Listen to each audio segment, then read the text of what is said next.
La ansiedad suele describirse como una sensación de miedo o inquietud, y es algo que todos podemos experimentar en algún momento.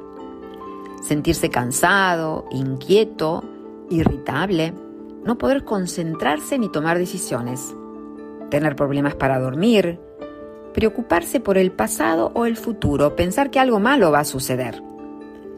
Notar que falta el aire al comenzar a sentirse ansioso. Estas son algunas de las manifestaciones. En nuestro webinar proponemos desde Brisa Plus comprender qué es la ansiedad. Entender también cuándo se convierte en un problema y cómo podemos manejarla. Vamos a también ver la ansiedad en algunas poblaciones, como la tercera edad, o en algunas situaciones específicas, como la ansiedad en el trabajo. Para este webinar hemos invitado a 3 disertantes de lujo, pero ya iniciemos cuanto antes con nuestro webinar sobre ansiedad. Mario Bianchi es médico laboral, psiquiatra y ergónomo, con experiencia profesional tanto en instituciones públicas como privadas. Este recorrido académico y asistencial refleja de su parte un abordaje sistémico, polifacético y dinámico de la salud. Buenos días, soy Mario Bianchi, soy médico psiquiatra, especialista en medicina del trabajo y especialista en ergonomía. Antes que nada quería agradecer la invitación y felicitar la iniciativa del webinar, ya que las temáticas que se van a abordar hoy son importantes y son muy actuales. En particular, voy a hablar muy brevemente, podríamos decir introductoriamente, sobre ansiedad. Algo sería importante y bueno empezar diciendo que la ansiedad no es en sí misma una enfermedad, ¿sí? Sino que en realidad constituye un sistema biológico de anticipación de amenazas, ¿sí? Nos permite detectar señales, ¿sí? Nos permite estimar escenarios futuros y preparar a nuestro organismo para actuar. Pensémosla como una respuesta emocional, cognitiva, corporal, conductual frente a una amenaza posible, ¿sí? Incierta o futura. Si lo vemos desde ese lugar, es en realidad una ventaja evolutiva, ¿sí? Ahora, ¿por qué afirmamos que es una ventaja evolutiva? Porque nuestro cerebro en particular, nuestro cuerpo en general, fue involucrando a través de su evolución a diferentes actores para propiciar este tipo de respuesta, ¿sí? Áreas cerebrales como la amígdala, la corteza prefrontal, el hipocampo, la ínsula, el locus coeruleus, se ponen en juego para dar respuesta a un estímulo que interceptamos como peligroso.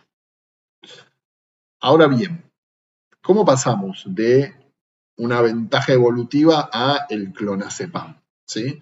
Y ahí uno puede pensar que el problema aparece cuando este sistema queda activado de manera persistente o de manera desproporcionada, o cuando enfrenta una situación que no tiene posibilidad de resolución, ¿sí? Y este es el inconveniente que atravesamos hoy por hoy cuando hablamos de ansiedad como sociedad, que estamos utilizando un sistema diseñado para amenazas concretas, breves, ¿sí? Y que son resolubles, que pueden resolverse fácil, ¿sí? Pero lo activamos frente a amenazas que son crónicas, ¿sí? Que son abstractas y que en líneas generales suelen no tener una resolución inmediata. Por ejemplo, la incertidumbre económica. Por ejemplo, la sobrecarga informativa que tenemos hoy por hoy en dispositivos, en pantallas y demás. Por ejemplo, las demandas permanentes, no solamente en el ámbito familiar, laboral, sino también social. La hiperconectividad. Prácticamente estamos todo el día conectados a una pantalla y recibiendo información, ¿sí? Los conflictos institucionales, ¿sí? A nivel país, a nivel global, ¿sí? Nuestro organismo tolera de manera adecuada activaciones que son muy intensas, esos estímulos que son muy intensos, cuando son acotados y cuando son resolubles, como venimos hablando. Y lo que genera el desgaste no es la activación, no es ese estímulo en sí, sino la persistencia de esos estímulos y la imposibilidad de una recuperación efectiva, ¿sí? Entonces, si pensamos a la ansiedad como un sistema diseñado, como veníamos hablando, para anticipar amenazas, entonces no solamente importa qué herramientas tiene cada individuo para regularlas, también importa qué señales de seguridad me va a ofrecer el entorno. Y una de esas señales biológicas de seguridad más poderosas para nuestra experiencia como especie sigue siendo el vínculo con un otro, ¿sí? Parte del cuidado y la prevención consiste en construir contextos que faciliten la regulación, la claridad y el apoyo. Hoy existe muchísima evidencia muy robusta de que la conexión social, ¿sí?, de que el apoyo interpersonal, de que el sentido de pertenencia funcionan como factores protectores para la salud mental. Mientras que el aislamiento social, el retraimiento, la soledad percibida se asocia peor afrontamiento al estrés e incluso un aumento de la morbimortalidad, ¿sí? Entonces, una propuesta sería que, así como diseñamos procesos para mejorar seguridad o para mejorar la eficiencia, también podríamos empezar a pensar en diseñar, promover y explorar condiciones que favorezcan nuestro bienestar psicológico y el bienestar psicológico de quienes nos rodean. Y cambiar un poco el concepto. La ansiedad no es una debilidad, es en realidad un sistema de protección. Pero cuando el ambiente exige una vigilancia permanente, una disponibilidad continua, constante y un escaso control sobre las demandas, es un sistema que deja de proteger y empieza a desgastar. Por eso, hablar de ansiedad también es hablar de cultura de trabajo, de liderazgo, de organización, de vínculos y de cuidado colectivo. Uno podría tomar libremente una idea de un teólogo ruso, Homiakov, ¿sí?, que decía que uno puede caer en soledad, pero no puede levantarse solo, ¿sí? O, como se dice por estos días más sencillamente, nadie se salva solo.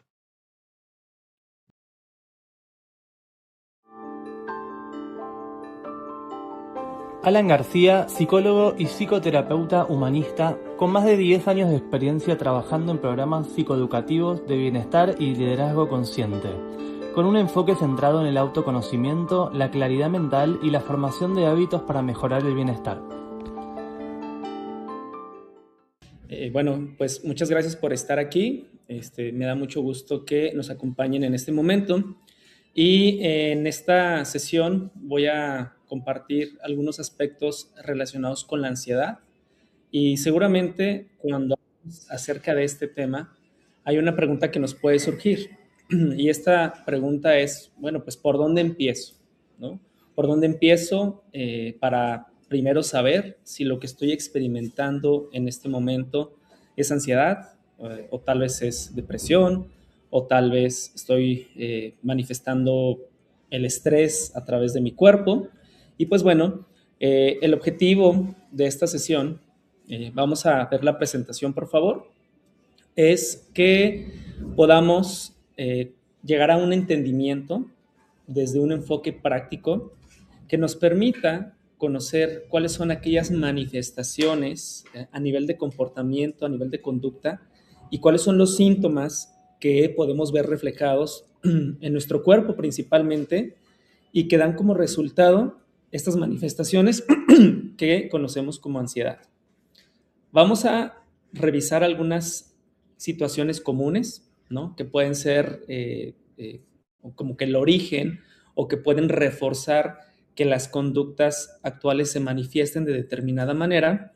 Y también al finalizar vamos a tener un apartado con algunos recursos que son muy prácticos, sobre todo sencillos y que son fáciles de recordar para aquellas situaciones en las que después de lo que revisamos podamos utilizarlas para poder revertir los efectos de las manifestaciones de la ansiedad. ¿Ok? Continuando con esto, es muy importante entender que la ansiedad no siempre se va a ver como ansiedad. Y esto lo explico a continuación. Nosotros podríamos pensar principalmente en nuestra trayectoria de vida. Cada una de las personas que estamos aquí tenemos una historia. Y esta historia viene enmarcada por distintas situaciones. Probablemente si yo me dedico a ejercer la abogacía, si me dedico a los negocios, si estoy en un área de ingeniería, pues probablemente a lo largo de mi camino, desde mi formación académica, tuve relación con muchas personas, ¿no? Pero también tuve influencia tal vez de mis profesores, ¿no? Tal vez de compañeros, pero si nos vamos un poquito más atrás, recordemos que también tuvimos influencia de las personas que se dieron a la tarea de cuidarnos, ¿no? En este caso, o principalmente, nuestra familia. Yo podría decir que en los últimos años, particularmente los últimos 10 años de mi vida, he tenido la oportunidad de acompañar procesos de manera cercana, tanto con estudiantes como con profesores.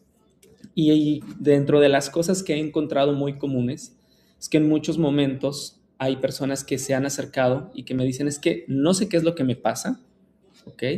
Me he dado cuenta que me siento cansada, cansado, me doy cuenta que tengo mucha tensión en el cuello, que tengo dolor en el estómago, que me cuesta trabajo dormir, que no me concentro, que pierdo mucho o pierdo fácilmente la atención y que en algunos momentos incluso puedo experimentar culpa o sentirme mal. Pues bueno, todo esto que les estoy enmarcando sirve para que nos podamos colocar en el aquí y en el ahora y que cada uno y cada una de nosotros podamos tener muy claro qué es lo que está sucediendo en mi vida en este momento, ¿no? O por qué estoy aquí, cuál es el interés que tengo. Y probablemente alguna de las cosas que te compartí puede ser algo con lo que te identifiques. Entonces, me gustaría que ahora pensemos en cómo es que, bueno, más que cómo es, me gustaría que podamos reflexionar acerca de qué es lo que sucede en mí cuando de pronto experimento que no estoy descansando lo suficiente, ¿ok? Y aquí la pregunta lo dice claramente, ¿no? ¿Cuántas personas de las que estamos aquí sentimos que nuestra mente no descansa completamente del todo? Y yo me quisiera ir también un poquito más allá para que no solamente nos enmarquemos con la mente. ¿Qué pasa con nuestro cuerpo? Probablemente duermo 8 horas, ¿no? A lo mejor puedo dormir un poco más. Y curiosamente, al despertar la mañana siguiente, tal vez me doy cuenta que mi descanso no ha sido el más óptimo, ¿no? Que a lo mejor me cuesta trabajo ponerme de pie y salir a realizar mis actividades. Entonces, ¿a qué voy con esto? Es importante que tengamos la sensibilidad de poder identificar, de poder hacer un escaneo corporal para saber qué es lo que nuestro cuerpo nos está informando. Y esto es algo que se puede desarrollar. Y se puede desarrollar a través de la práctica y a través de cosas muy sencillas, que al cierre se las comparto. Pero todo esto está orientado básicamente en poder poner atención a lo que estoy sintiendo. ¿Ok? Entonces, dicho esto, vamos ahora a plantearnos esto. ¿Por qué la ansiedad va en aumento? No sé si ustedes lo sabían, pero si no me equivoco, desde el año pasado, la Organización Mundial de la Salud determinó como una de sus principales prioridades la salud mental en los espacios de trabajo. Y esto es sencillamente porque en los espacios de trabajo, como en muchos otros, se han dado muchas situaciones en donde se reporta que las personas experimentan principalmente 3 cosas: ansiedad, estrés y depresión. Y la combinación de estas 3 es lo que en algunos casos nos podría llevar a experimentar el burnout. Y que si nos vamos todavía un poco más allá, son de las situaciones que dan como resultado que a veces una persona pueda llegar a presentar algún tipo de ideación suicida o incluso un intento, ¿no? Que lo cual podría pues terminar básicamente pues en el daño mortal de una persona. Pero bueno, regresando a esto, ¿cuáles son estos factores que provocan que la ansiedad se esté incrementando, ¿no? O que sea un tema de pronto muy presente en muchos espacios y en muchas conversaciones? Seguramente podríamos encontrar más, pero a mí me gustaría que para fines de esta sesión nos pudiéramos centrar en los 3 que tenemos aquí en pantalla. El primero, el que tenemos al lado izquierdo, nos habla de la hiperconectividad, ¿ok? Y creo que la imagen puede ser muy ilustrativa. Sabemos que en un mundo en plena era digital, los celulares, las tabletas, las computadoras y todos los dispositivos tecnológicos, incluso los videojuegos, nos dan la posibilidad de podernos conectar, de podernos acercar, de poder interactuar con múltiples personas en distintas partes del mundo. Esto quiere decir que hoy en día es muy común que tengamos un exceso de estímulos que dan como resultado que nuestro cerebro no descanse. ¿Por qué no descansa? Porque es como si yo en este momento que estoy hablando aquí con ustedes, de pronto alguien que está aquí a mi lado derecho me pregunta algo, de pronto la persona del lado izquierdo me avienta algo, de pronto las personas que tengo enfrente empiezan a hacer cosas, empiezan a hacer ruido. Entonces probablemente mi proceso de atención se va a ver interrumpido. Y esto va a dar como resultado que mi atención esté dispersa. Entonces yo voy a poner atención tal vez a lo que estoy diciendo, a mi presentación, pero probablemente voy a decirle a la persona que tengo a mi lado que me espere, a la otra persona no le voy a hacer caso, a lo mejor volteo a ver a los que están enfrente y de pronto pierdo el hilo de esta conversación. Entonces, esta hiperconectividad tiene un efecto directo en nuestro proceso de atención. Y no solo eso, tiene también un efecto directo en procesos relacionados con la satisfacción, ya que en el momento en el que estamos explorando alguna red social, por ejemplo, Instagram, TikTok, que son tal vez las más comunes entre personas jóvenes o de las más populares, pues evidentemente ahí vamos a estar consumiendo, ¿no? Y estamos scrolleando y podemos caer en otro concepto que es el scroll infinito, que nos lleva a estar pasando de un contenido a otro y a otro y a otro. Y esto va teniendo un efecto directo en nuestro comportamiento y en nuestra capacidad para poder ser pacientes. Otro de los puntos que desde mi punto de vista influye para que la ansiedad vaya en aumento es que hoy en día la productividad se ha convertido en algo a través de lo cual nos identificamos, ¿ok? ¿Qué quiere decir esto?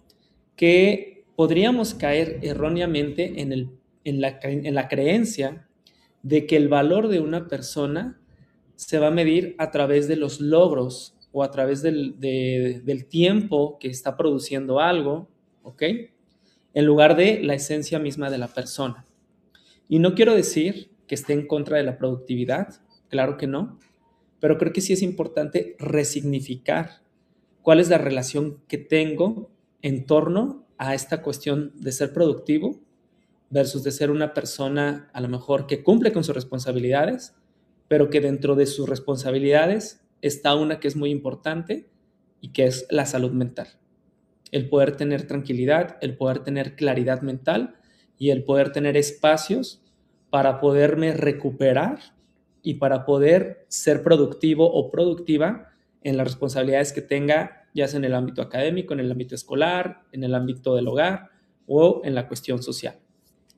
Dicho esto, es importante que evitemos caer en esta trampa cultural, y creo que para muchas culturas aplica, en donde el trabajo, las tareas o la eficiencia en cualquier actividad van a absorber nuestra energía y pueden disminuir nuestra autoestima. De tal manera que si mi estándar no es ser funcional, tal vez ante la mirada de las demás personas, posiblemente yo no tengo ese valor, ¿ok? Y eso es algo muy importante.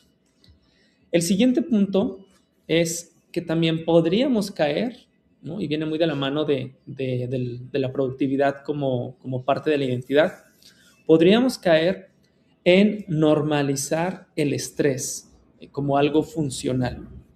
Es importante entender que el estrés por sí mismo es algo valioso, es algo necesario, es algo que va a estar presente. Incluso podríamos decir que existe un estrés positivo y un estrés negativo, ¿no? Si lo colocamos en esta categorización complementaria. ¿Cuál sería la diferencia? Bueno, pues la diferencia es que hay personas que ante la presión tienen un desempeño óptimo y eso puede ser el equivalente a tener una manifestación de estrés positivo. Eso está muy bien. Pero ¿qué pasa cuando de pronto cada vez que necesito ser eficiente en alguna actividad, dejo todo para el último momento? ¿Ok? Me presiono, acumulo a lo mejor actividades, evidentemente mi nivel de preocupación se incrementa, mi presión se incrementa y entonces eso me lleva a lo mejor a ser muy rápido, pero ¿cuál es el costo que estoy pagando a nivel corporal? ¿Ok? El estrés que no es tan funcional sería el equivalente en tener esas mismas manifestaciones, pero no solucionar, no avanzar. ¿Por qué? Porque voy a experimentar todo lo contrario. Y lo contrario a ser una persona activa, rápida, alguien que resuelve, sería estar cansado, sin motivación, sin concentración, ¿no? Tal vez sin ideas para poder resolver. Entonces, normalizar el estrés funcional sería otra de las razones que da como resultado que la ansiedad vaya en aumento. ¿Cuál sería la recomendación aquí, adelantándome un poco, para cada uno de estos tres elementos? Que así como podemos tener espacios de conexión, tanto en lo laboral como en lo personal o en el ocio, podamos también tener espacios de desconexión. En cuanto al tema de la productividad como parte de la identidad, creo que será importante primero definir cuáles son los valores que me definen, cuáles son mis prioridades y entender que mi valor como persona, como ser humano, no radica en el nivel de cosas que hago, sino radica en mis valores y en la calidad de persona que puedo ser y que eso no tiene nada que ver con la productividad. Y en cuanto a la normalización del estrés como algo funcional, entender que el estrés va a ser algo que va a estar presente. Pero la diferencia es que cuando me limita para hacer mis actividades, esa es una alerta roja, es un warning que hay que poner mucha atención. Cuando me es funcional para resolver mis actividades, a lo mejor el poder tener esa presión, en muchos momentos es algo que funciona muy bien. Continuando, me gustaría que ahora nos pudiéramos detener en hacer una relación, ¿no? entre las manifestaciones de ansiedad que tienen un efecto directo con el tema de la indigestión. Y a lo mejor ustedes se preguntan, pero eso, ¿cómo se relaciona? Bueno, hay que entender que nuestro cerebro tiene múltiples conexiones neuronales, pero también se menciona desde la parte científica que el intestino, la microbiota, tiene otro tipo de funciones que también están ligadas con la cuestión neuronal. Y ahorita que podamos ver estos síntomas frecuentes y estas manifestaciones, tal vez puede ser que les haga sentido en por qué en algunas ocasiones tendemos a manifestar nuestra ansiedad a través de los puntos que les tengo en pantalla. Si revisamos los síntomas frecuentes, podríamos definir que cuando experimentamos ansiedad, es muy común que en ocasiones tengamos algún malestar a nivel digestivo. Las manifestaciones, como pueden ver aquí, gastritis, inflamación, colitis, reflujo, náusea, sensación de nudo en el estómago y otras más. Aquí nos estamos centrando principalmente en nuestro aparato digestivo, pero probablemente dolor de cabeza, ardor en los ojos, tensión en la espalda, fatiga o alguna otra manifestación corporal. ¿Cuáles son las formas en que se manifiestan algunos de estos síntomas? O cuando las personas no estamos en un estado de calma, porque digamos que podríamos decir que la ansiedad, o lo contrario de la ansiedad, podría definirse como la tranquilidad, la calma o la seguridad. Entonces, cuando no estamos en ese estado, porque estamos en un estado de alerta, nuestras manifestaciones pueden ser comer a prisa, estar trabajando en mi escritorio, en la computadora y al mismo tiempo estar comiendo. Otra puede ser que me meto tanto en mis actividades que de pronto postergo la comida, ¿no? Y a lo mejor empiezo a sentir dolor en el estómago, tal vez me empieza a hacer ruido, tal vez siento irritación, pero yo sigo enfocado. ¿Por qué? Porque tal vez desde la manera en cómo lo concibo, el concepto de productividad marca tanto en mí las cosas que tengo que hacer, que por lo mismo a lo mejor no me doy ese tiempo para mí, para poder desconectarme y para poder tener un tiempo de calidad conmigo y con mi cuerpo.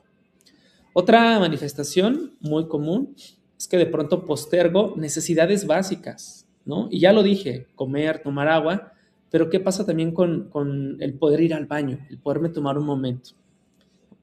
Si lo vemos desde esta perspectiva, una de las razones que a lo mejor me podría hacer ir al baño es precisamente tener algún malestar a nivel digestivo. Y entonces, ¿qué es lo que pasa? Que termino yendo más de lo habitual.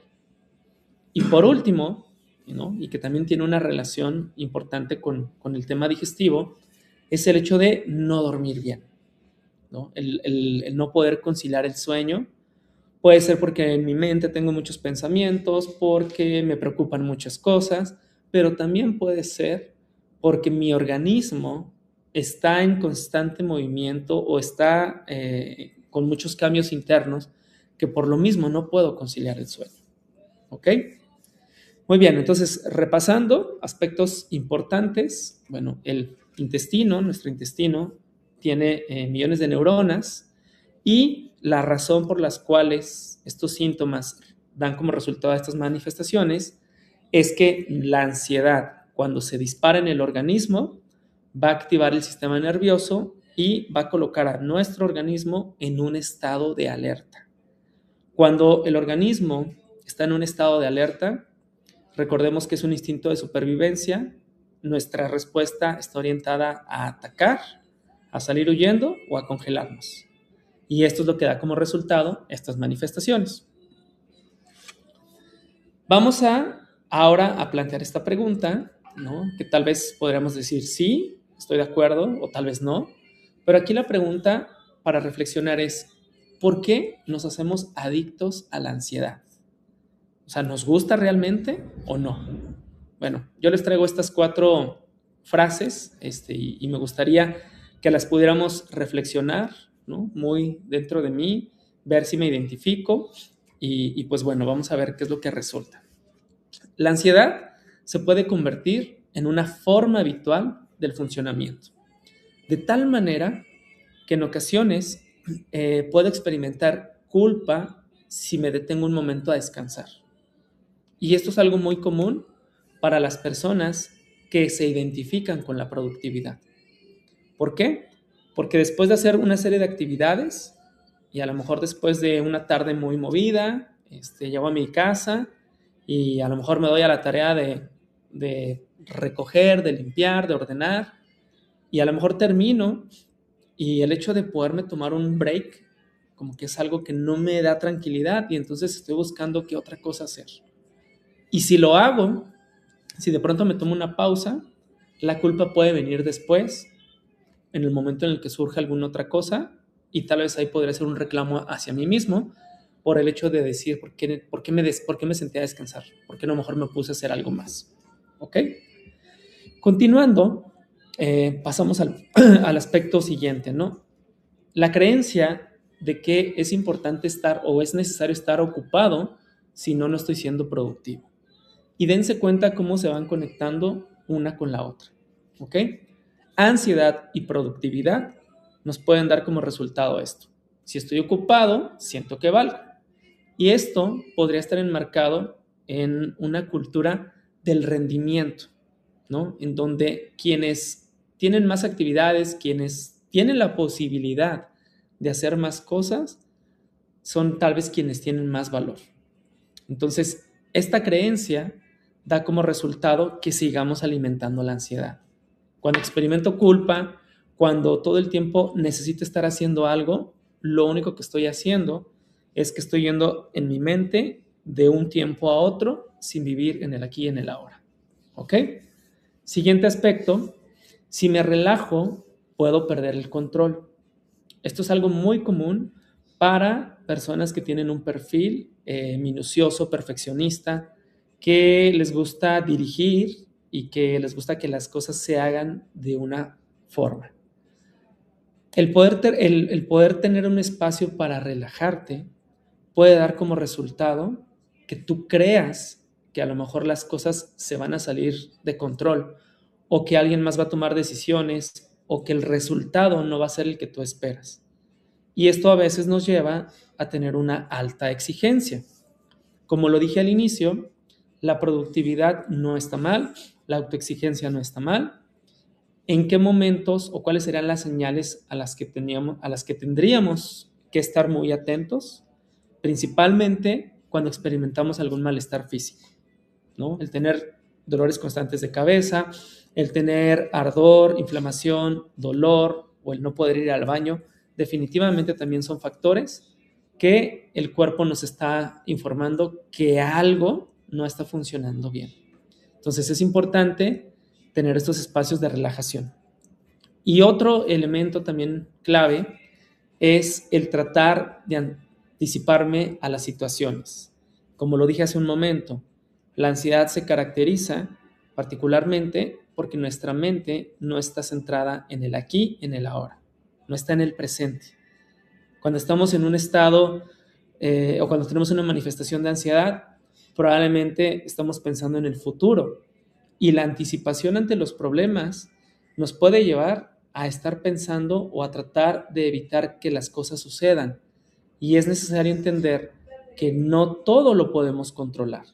Existen muchas situaciones que salen de nuestro poder y que el hecho de querer controlar todo, lo único que va a provocar es un desgaste y el desgaste se va a ver reflejado en nuestro cuerpo. ¿De acuerdo?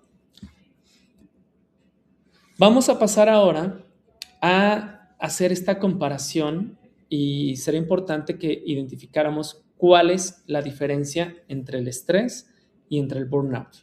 ¿Ok? Entre la ansiedad y entre el burnout. ¿Por qué? Porque tanto el estrés como la ansiedad van a estar acompañadas y van a tener una repercusión que al momento de ser acumulativo vamos a pasar de un estado posiblemente ansioso o estresante a un estado en el que voy a estar completamente quemado, ¿no? Que esa podría ser como la descripción más sencilla de qué es el burnout. Pero bueno, vamos a ver. Si vemos estas dos imágenes de nuestro cerebro, podríamos decir que una persona cuando experimenta ansiedad tiene un exceso de activación a nivel de pensamientos, ¿no? A nivel mental. Por eso, la hiperconectividad alimenta la ansiedad, porque este exceso de activación nos lleva a que nuestro modo de alerta se active y se mantenga durante muchísimas horas. Esto da como resultado que nuestra mente esté en constante movimiento, que nuestra mente esté pasando de un pensamiento a otro, a otro, a otro y a otro. Cuando estamos en este modo de activación continua y que nuestra mente está brincando de un pensamiento a otro, es muy común que podamos experimentar una preocupación excesiva. ¿Por qué? Porque brincamos, como dije, de un pensamiento a otro. Entonces, tal vez estoy viendo cierta información, a lo mejor alguna noticia a nivel internacional, de pronto puedo pensar que estamos ante un riesgo inminente, porque podría darse una guerra, porque la economía está viéndose afectada, porque los temas de violencia cada vez son más presentes, por la pobreza, por la desigualdad. Tal vez de pronto conecto con situaciones más cercanas a mi familia, mis relaciones, a mi salud. Y entonces este estado activo de constante movimiento y de constantes pensamientos inevitablemente va a dar como resultado que en alguno de todos estos estímulos generemos preocupación. Y esto también nos va a dar como resultado que entremos en un estado constante de vigilancia y que tengamos una sensación de urgencia. La ansiedad se caracteriza también por querer tener la respuesta o por querer resolver las situaciones en el momento. Entonces, la hipervigilancia va a alimentar, el exceso de activación va a alimentar la hipervigilancia. Y entonces, por eso es que en muchos momentos no nos damos cuenta de lo que está sucediendo de nuestro cuerpo, dentro de nuestro cuerpo, y uno de los resultados es que cuando menos nos damos cuenta, probablemente ya tenemos alguna afectación a nivel dolor de cabeza, a nivel dolor de estómago, a nivel de enfermedad, ¿no? Algún resfriado, la gastritis, la colitis. Entonces, esa es la característica principal. Vamos ahora a ver cuál sería la diferencia cuando hablamos del burnout, que se caracteriza principalmente por ser un resultado de la acumulación de distintas situaciones, tanto a nivel físico como emocional, y que básicamente nos van a llevar a un agotamiento extremo. Esa podría ser una de las características principales. Y este agotamiento extremo no se relaciona necesariamente con mucha actividad física, sino va a estar relacionado directamente con el exceso de la activación que nuestra mente tiene y el exceso de preocupación cuando estamos en un estado de hipervigilancia. Es decir, que para poder experimentar el burnout es necesario pasar por las manifestaciones de ansiedad, por las repercusiones que tiene en cuanto al estrés y, evidentemente, vamos a llegar a un agotamiento extremo. ¿Cuáles son algunas de las manifestaciones cuando experimentamos este agotamiento extremo? Sencillamente, desmotivación. Vamos a perder tal vez el interés por las actividades del día a día. En este caso, en el ámbito laboral, lo podríamos ver reflejado, pues porque acudimos a las actividades de mi trabajo, por la responsabilidad, por el pago, pero sin motivación, sin ganas de hacer las cosas. Y esto, evidentemente, va a tener un efecto directo en nuestro desempeño laboral y va a tener un efecto directo en nuestra satisfacción y en nuestro bienestar. Otro de los puntos es que hay una manifestación que se relaciona con la desconexión a nivel emocional. Entonces, mi cercanía con otras personas se va a ver afectada, tanto en las relaciones laborales como en las relaciones personales. Si partimos de esto y entendemos que uno de los puntos principales para que una persona experimente plenitud en la vida es la conexión social, son las relaciones positivas. Al tener desconexión emocional y al al evitar cualquier vínculo social o cercano con otra persona, evidentemente vamos a estar en el polo opuesto. Y por eso vamos a tener desmotivación. Y aquí ya no solamente con cuestiones propias de lo laboral, sino también ya en aspectos de la vida en general. Otro resultado al experimentar burnout es que vamos a tener una sensación de vacío, como que algo nos está faltando, pero también al no tener claridad mental, tal vez podríamos correr el riesgo de no saber qué es eso que nos está faltando. ¿Ok? Todo esto se resume en que en términos generales vamos a tener una dificultad para poder disfrutar de todas las cosas que hacemos, ya no solamente dentro del laboral, sino en la vida en general. Entonces, como pueden ver, creo que vale la pena que en esta diapositiva nos coloquemos y nos demos cuenta si en algún momento me ha pasado esto, ¿no? Que estoy brincando de un pensamiento a otro, que de pronto me preocupan cosas que realmente no puedo controlar, ¿no? Que salen a lo mejor de mi alcance, de mi poder, y que a veces a lo mejor toda esta serie de situaciones que se manifiestan me llevan a no estar tranquilo y pues como resultado es una fatiga constante. ¿Ok? Muy bien, ¿cómo vamos? Espero que esto vaya haciendo sentido y que pueda detonar, además de la reflexión, yo diría que una invitación para poder apropiarnos de algunas actividades, para poder tomar algunos recursos que sirvan para prevenir o para trabajar cuando experimento alguna de estas situaciones. ¿De acuerdo? Muy bien.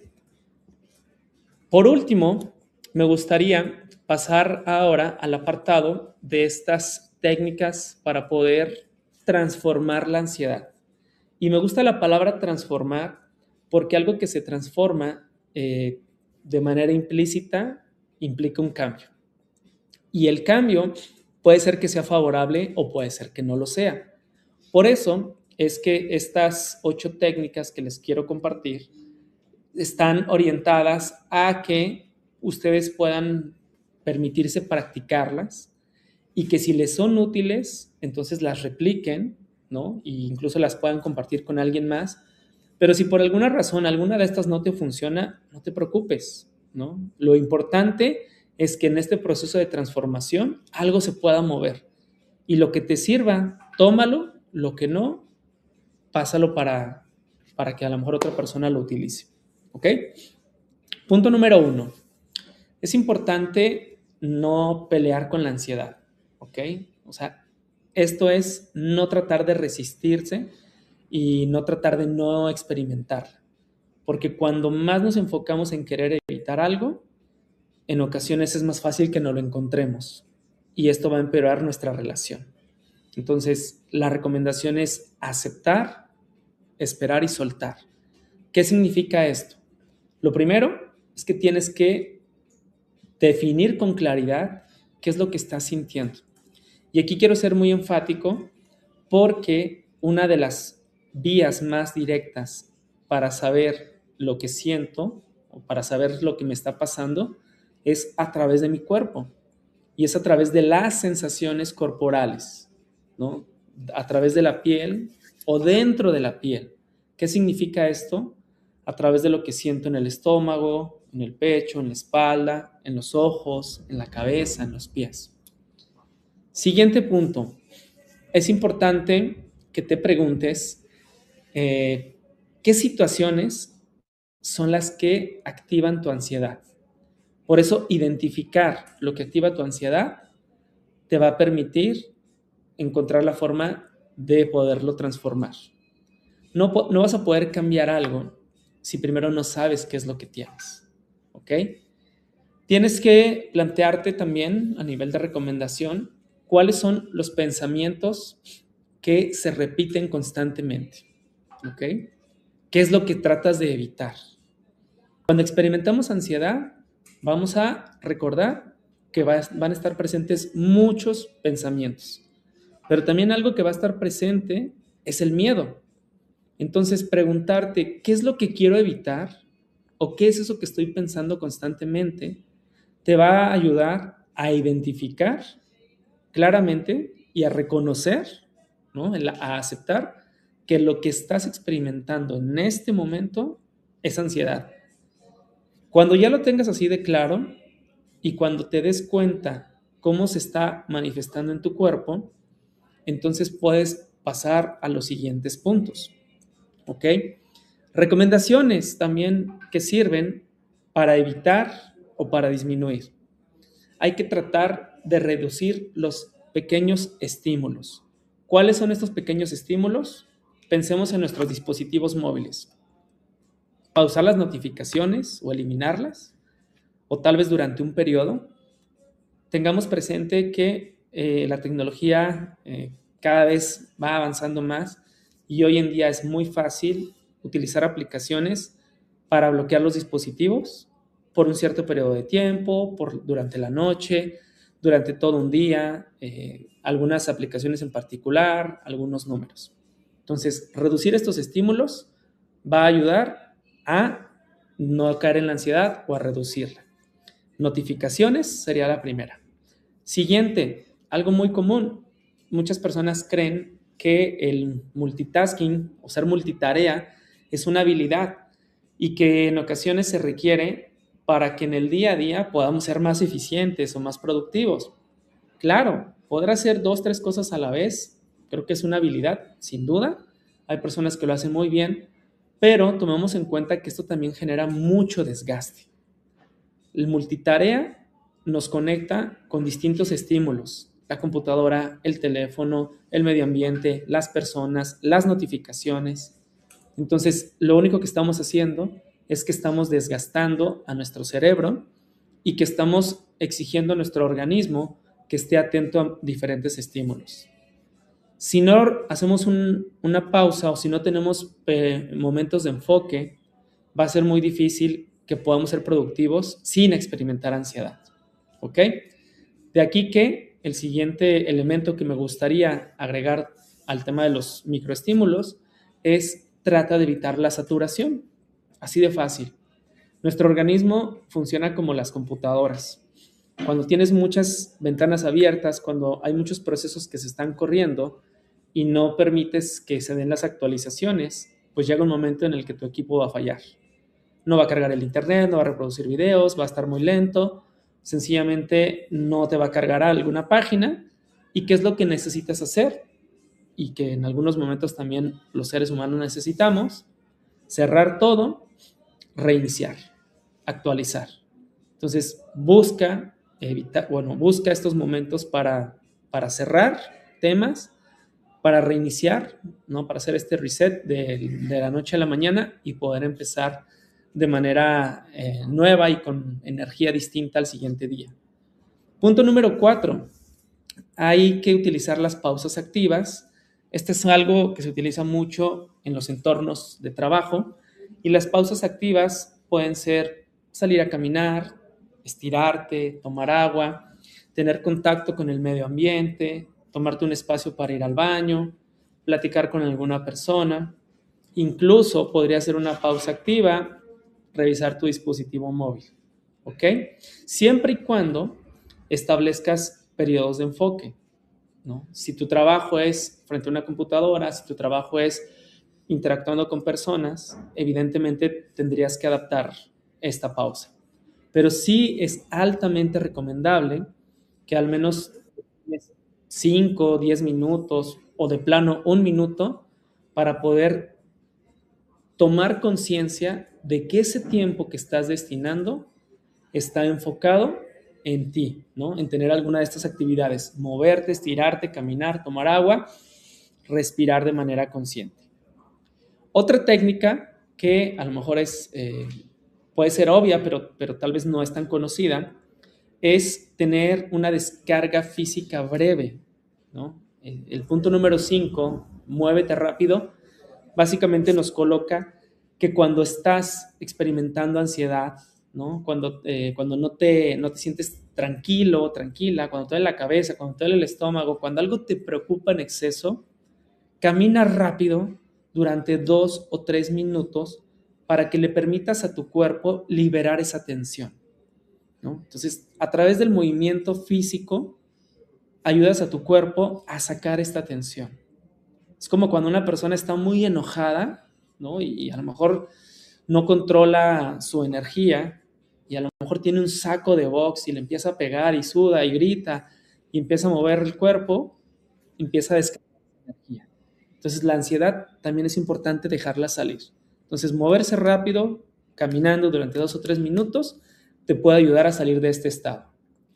Otro punto, el punto número 6, es una técnica que a lo mejor te puede servir si no quieres caminar rápido, o lo puedes combinar, es tener un cambio en la temperatura corporal. Y esto puede ser a través del agua fría, ¿no? El agua fría puede ser que te laves la cara, que metas las manos en agua, y esto puede también ayudar a regular tu sistema nervioso, el cambio de temperatura.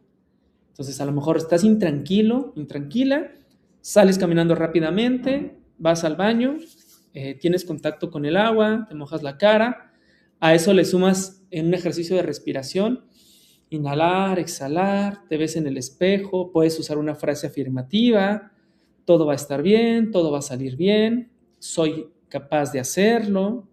Inhalas, exhalas, te secas, regresas a tu lugar, y todo ese cambio de estímulos puede ser muy favorable para ayudarte a transformar el estado de ansiedad o la situación que estés experimentando. Punto número 7, trata de utilizar esta otra técnica que se conoce como usar la micropresencia. Este es sencillo porque es una pregunta directamente que te conecta con el aquí y el ahora. ¿Qué necesito en este momento? Sencillamente, cuando estás brincando de un pensamiento a otro, cuando estás en un estado de alerta, cuando te sientes intranquilo, el preguntarte ¿qué necesito aquí? Te puede dar la respuesta clara y directa de lo que necesitas. Y a lo mejor lo que necesito es tomar una pausa, salirme, gritar, tomar agua, ir al baño, descansar, separarme de esa persona. Esto te ayuda a plantarte en el presente.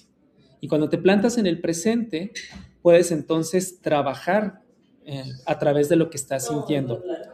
Después, y por último, tenemos el punto número 8. Esta es una técnica mucho más conocida y que también nos ayuda a plantarnos en el aquí y en el ahora. Y es la técnica que se conoce como 5, 4, 3, 2, 1. Cuando una persona tiene una crisis de ansiedad, cuando pierde el control, si utilizamos esta técnica y la vamos guiando, podemos ayudar a que la persona se tranquilice. Y la técnica 5, 4, 3, 2, 1 funciona de la siguiente manera. Es a través de los sentidos. Tienes que nombrar 5 cosas que veas a tu alrededor. Tienes que tener contacto de 4 cosas distintas. Tienes que identificar 3 sonidos distintos. Tienes que tratar de identificar 2 aromas diferentes. Y por último, tener el sabor de algo. Entonces, si te das cuenta, utilizas la vista, el tacto, el oído, la respiración y el gusto. Entonces, a través de estos 5 sentidos, podemos disminuir la energía, los pensamientos, para poder experimentar tranquilidad y podernos colocar en el aquí y en el ahora. Muy bien, pues por mi parte ha sido todo.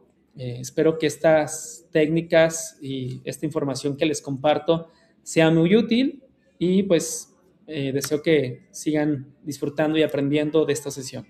Gracias. Alberto Miguel Martí, médico clínico y geriatra, graduado en la Universidad de Buenos Aires, focalizado en bienestar, asistiendo a la salud de personas con una mirada global del ser. Con experiencia colaborando con instituciones de salud públicas y privadas, tiene una amplia formación académica tanto en Argentina como en el exterior. Conferencista, docente y desarrollador de programas de salud. Bueno, muy contento de estar en esta reunión con un tema tan importante para todos, ¿no? Para los pacientes del consultorio, para la comunidad, para todo el mundo.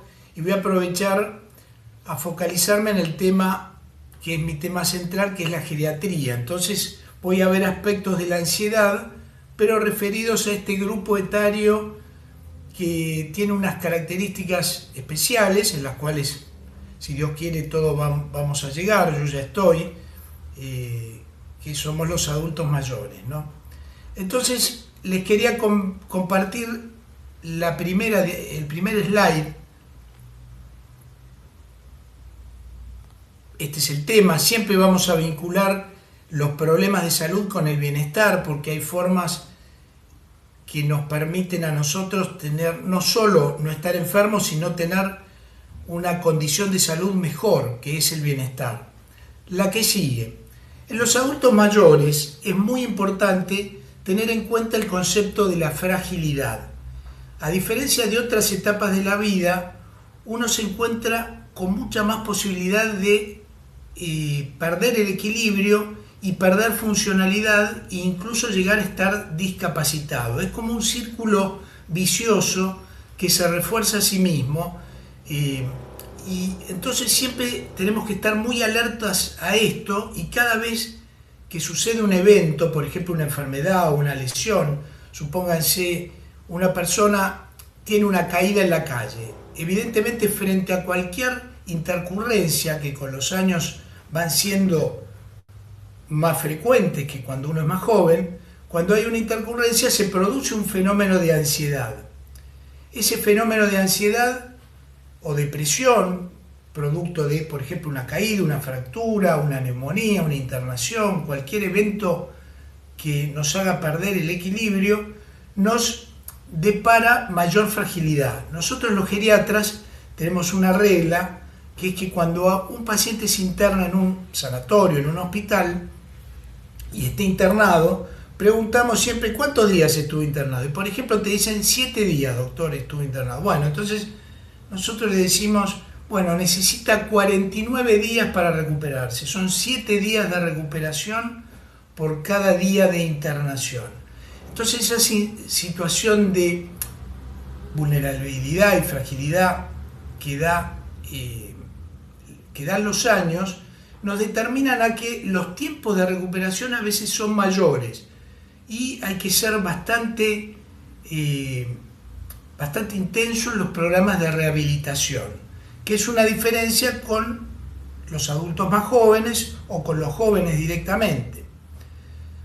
También con los años aparece un efecto post-evento, que es la ansiedad o la fobia, luego por ejemplo de una caída o una enfermedad, que determinan que la persona mayor tenga dificultades en recuperar su actividad cotidiana. Por ejemplo, si estuvo fracturado, le cuesta salir de la cama y volver a caminar, o si tiene que salir a la calle, en muchas ocasiones cuesta volver a retomar esas actividades, y eso es un círculo vicioso en sí mismo, porque la persona que se mueve menos también le cuesta más retomar ese movimiento, está más inestable y tiene asimismo más riesgo de caídas. Esas situaciones de enfermedad, aislamiento, fragilidad, también conducen a un aislamiento social y soledad, porque a uno lo ven menos personas, uno se comunica menos, y eso hace que uno tenga mucho menos estímulo cognitivo. Y al tener menos estímulo cognitivo también se produce una acentuación de la fragilidad. Vamos a ir viendo luego que todos estos puntos, que no parecen centrales en la ansiedad, pero tienen que ver con el manejo de la fragilidad que puede producir la ansiedad o cualquier problema de salud. Entonces, la inactividad física también trae sarcopenia. Hoy en día sabemos que la pérdida de masa muscular es prácticamente una señal de envejecimiento y el tener más masa muscular es una señal de rejuvenecimiento. Por eso es muy importante trabajar también no solo lo social, no solo el ejercicio, no solo el aislamiento, sino también la fuerza muscular. Nosotros acá vemos cómo son los mecanismos fisiopatológicos involucrados en la ansiedad, que ya lo han visto en algunos de los colegas que han conversado antes sobre el tema de ansiedad. Me focalizo en el desorden de ansiedad generalizado, que es el más común de los problemas de ansiedad en los adultos mayores. Ahí ocurre un estrés X, uno queda muy preocupado, ansioso frente a alguna situación determinada, el fallecimiento de un cónyuge, por ejemplo, o un problema económico, lo que fuera. Frente a esa preocupación persistente, uno se siente mal, se siente incapaz, ese malestar determina aprensión, aislamiento, una serie de procesos que determinan que la ansiedad se transforma en un problema de salud. La ansiedad va a ser un problema de salud cuando esa preocupación excesiva frente a un problema ocurre más de la mitad de los días a lo largo de 6 meses. Entonces es una situación permanente. ¿Cómo se produce eso? Bueno, todos creo que globalmente en ocasiones nos preocupamos por diferentes cosas. Cuando uno se preocupa se activa la amígdala. La amígdala es un centro de alarma del cerebro. Una vez que se activa la amígdala, que eso lo hemos heredado de la evolución, la amígdala al activarse prepara el cuerpo para la famosa lucha o huida. Uno ve un depredador en la selva y entonces la amígdala se activa y surgen 2 circuitos. Uno que es prácticamente inmediato, que actúa por el sistema nervioso simpático activando la adrenalina. La adrenalina da un aumento de la frecuencia cardíaca, los músculos se ponen tensos y activa nuestra preparación para la lucha. Y otro circuito que dura unos minutos es un circuito neuroendocrino que trabaja a través del hipotálamo, la hipófisis, y que a la larga, si se sostiene en el tiempo, produce inflamación crónica y disminución de la inmunidad. Entonces, estos dos circuitos que son normales frente al estrés, cuando se prolongan en el tiempo, pasan a ser negativos. Por ejemplo, una persona sufre un evento traumático, un accidente. Inicialmente, durante el accidente, se desencadena la vía del estrés, pero posteriormente desarrolla un desorden de ansiedad generalizado o un estrés postraumático. Imagina que está de nuevo en el accidente, el escenario todos los días se plantea igual. Y entonces, frente a esta situación en la cual uno se sitúa en forma permanente ante el evento de estrés que sufrió en el pasado, no puede pasar la página, o ese evento o esa preocupación económica por su salud, porque la memoria le falla, porque no camina tan bien, todo eso pasa a cronificarse, y al cronificarse, lamentablemente, en ese mismo círculo vicioso de la fragilidad, afecta el hipocampo. El hipocampo, como sabrán, estoy diciendo todo en forma bastante esquemática y simplificada, es el lugar donde nosotros guardamos nuestros recuerdos. Al deteriorarse el hipocampo, que con el estrés crónico se va atrofiando, nuestra memoria falla, e incluso falla en la situación de estrés porque no podemos pasar el evento al pasado. Entonces ahí hay como un proceso, un círculo vicioso de nuevo, donde vamos perdiendo la memoria, vamos perdiendo capacidad de aprendizaje, estamos en medio del estrés. Ese estrés crónico nos va a traer, y esa sensación de frustración, de preocupación, de pérdida de control, nos van a traer también, además de la ansiedad, depresión, y con un riesgo cognitivo a largo plazo que va a agravar toda esta situación. Por otra parte, el estrés crónico también afecta la corteza prefrontal. La corteza prefrontal es el lugar donde nosotros fijamos la atención primero, que la atención es sumamente importante en el manejo del estrés y de la ansiedad, porque cuando tenemos un desorden de ansiedad generalizado o crónico, la corteza prefrontal está inhibida. Entonces nosotros no podemos resignificar la cosa, no la podemos analizar. No, estoy preocupado por lo económico, pero planifico que voy a hacer tal y cual cosa, le voy a hablar a mi hijo para que me ayude. Todos esos pensamientos están disminuidos cuando uno está ansioso. También les quería comentar que también en los adultos mayores es importante los procesos que hoy, las herramientas que usamos, por ejemplo, la que estamos usando hoy de la computadora,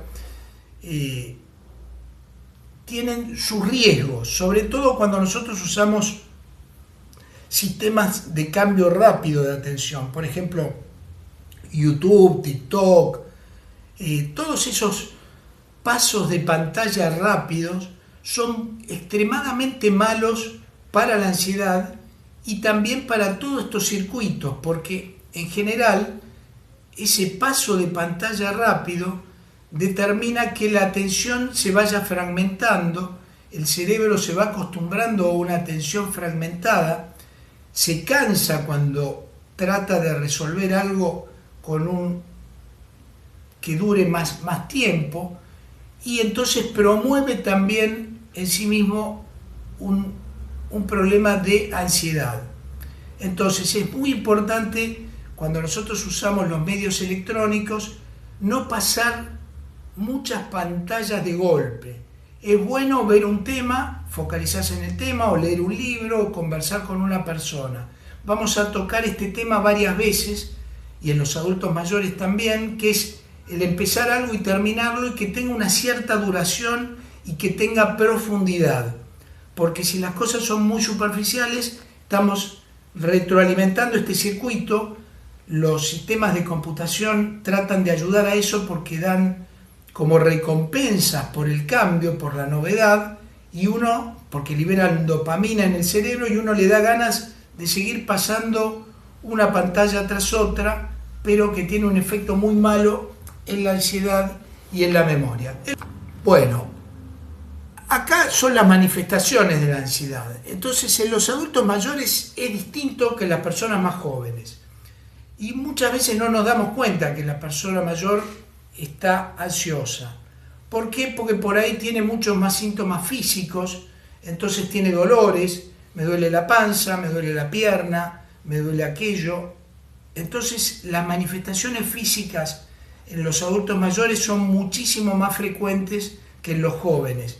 Y muchas veces no está la capacidad de introyección de detectar el estado emocional que uno tiene y expresar que lo que está ocurriendo es un cuadro de angustia o preocupación por algún tema puntual. Entonces, otras veces nosotros vemos el adulto mayor que no dice nada, por ahí no se queja, pero está inquieto, con una agitación psicomotriz, o a la inversa, se queda muy callado, retraído, pero el trasfondo de eso es un cuadro de ansiedad. Toda esta situación de la ansiedad va a estar muy vinculada en los adultos mayores también, como decíamos antes, a la atención y la memoria. Entonces vamos a ver mezclados síntomas de ansiedad con síntomas de atención y memoria que son típicos a esta edad y a veces se pueden sumar a una enfermedad, por ejemplo una demencia, pero otras veces no y pueden mimetizarla. También vamos a ver que los problemas cardiovasculares son mucho más frecuentes. Entonces, allí es frecuente que la presión suba frente a la ansiedad o por la liberación de cortisol también sube el azúcar y la diabetes se descompensa. Es otra forma de encontrarlo, ¿no? Hay más posibilidades de tener infecciones porque el sistema inmune, al estar sometido al cortisol y la adrenalina, decae. La fragilidad determinada también en la masa muscular y la sarcopenia también se agrava, el sueño se ve agravado y todo esto es un círculo vicioso que empeora la situación.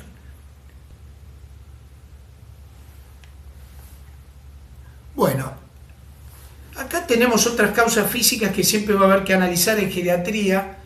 Siempre hay polifarmacia, es muy importante concurrir al médico, clínico, geriatra que uno tiene, ver los medicamentos, cómo están interactuando cuando uno presenta cualquier cuadro agudo, en este caso la ansiedad, y saber que muchas enfermedades físicas producen ansiedad.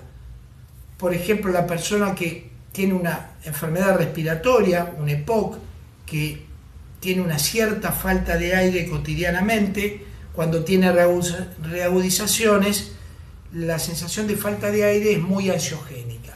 Ni hablar cuando uno tiene una enfermedad cardiovascular.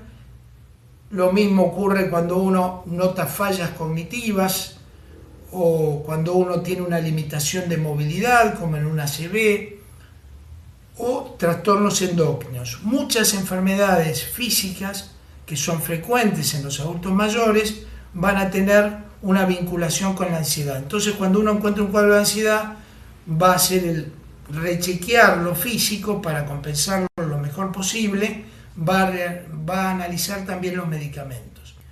Otro tema muy puntual de los adultos mayores es el duelo.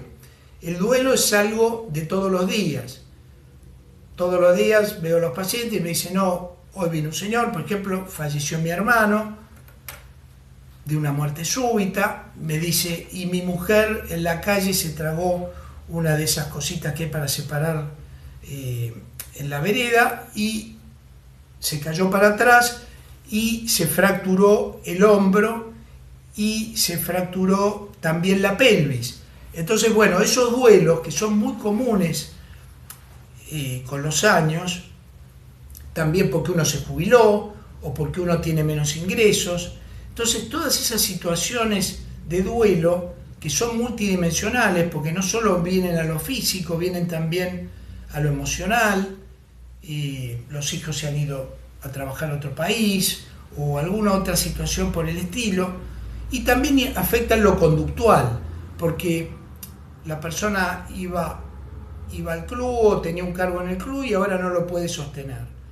Entonces, todas estas situaciones de pérdidas que se van sucediendo día a día son un desafío adicional para que uno pueda generar medidas adaptativas, resiliencia y, en definitiva, yo siempre creo que en el proceso de la vida al final tiene que estar la aceptación. Por eso puse ahí abajo que esa aceptación y el agradecimiento sería el punto final que tendríamos que alcanzar. Es un largo camino, ¿no? No es fácil de hacer. Entonces, ¿cuáles son los pilares de la salud mental? Nunca viene mal reforzarlos. En los adultos mayores es más que importante el ejercicio. Fundamental sostener el ejercicio. El ejercicio que uno puede hacer, uno puede encontrar varios proyectos para adultos mayores. Hay uno Vivifrail, que es de la Comunidad Económica Europea, que yo muchas veces lo recomiendo. Uno puede hacer Tai Chi, que permanentemente sale por internet recomendado. Yo hago Qigong, qué sé yo. El ejercicio es fundamental para todos los días. El ejercicio, recordemos bien, tiene 3 pilares. Un ejercicio aeróbico, casi todos los días de la semana, media hora. Ejercicio de fuerza, 1 o 2 veces por semana idealmente.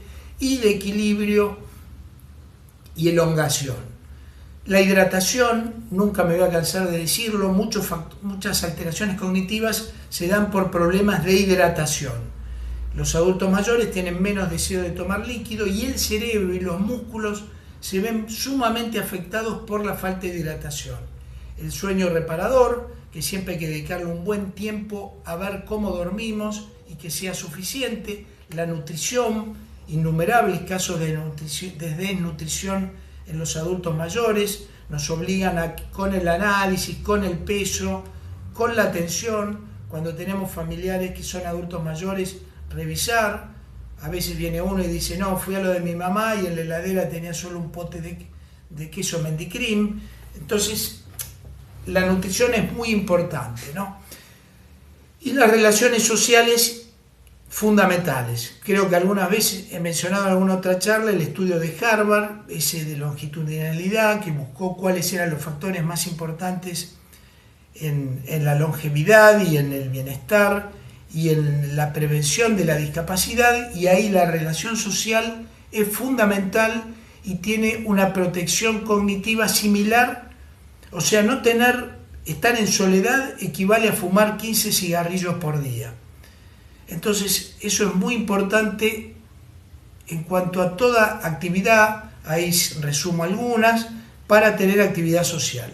La conciencia plena es un desarrollo que imagino que hoy ya alguno de los colegas ha comentado. Para manejar el estrés hay varias técnicas, las respiratorias, el foco. Es muy importante en los adultos mayores el realizar tareas cortas que tengan gratificación inmediata, por ejemplo, cocinar, planchar, hablar con un amigo. Uno empieza algo, lo termina y tiene la satisfacción en el momento, no la proyecta al futuro. Actividades cortas de gratificación inmediata, pero no tan inmediata, ¿no? Que duren 15, 20 minutos, una lectura, escuchar unas canciones, todo eso es de mucho valor. Entonces, consideraciones importantes. La fragilidad no es inmutable. Podemos hacer algo para estar mejor. A veces, el atender estos problemas del adulto mayor, incluida la ansiedad, requiere una visión multidimensional. Hay que hacerlo con la familia, hay que hacerlo con los amigos, hay que hacerlo con diferentes profesionales, kinesiólogos, psicólogos, personas de la espiritualidad, etcétera, etcétera. La salud sensorial es muy importante cuidarla, ya sea con audífonos o el cuidado de la visión, y también estar siempre en aprendizaje, aprendiendo siempre algo nuevo y tratando de encontrar esas actividades. Ya cuando somos muy mayores, a veces cuesta más por la iniciativa de encarar estas cosas, y ahí los hijos o otras personas responsables más jóvenes tienen que colaborar para que la persona mayor comience nuevos procesos de aprendizaje. Bueno, y con esto los dejo. Quise darles un pantallazo de lo que es la ansiedad en los adultos mayores.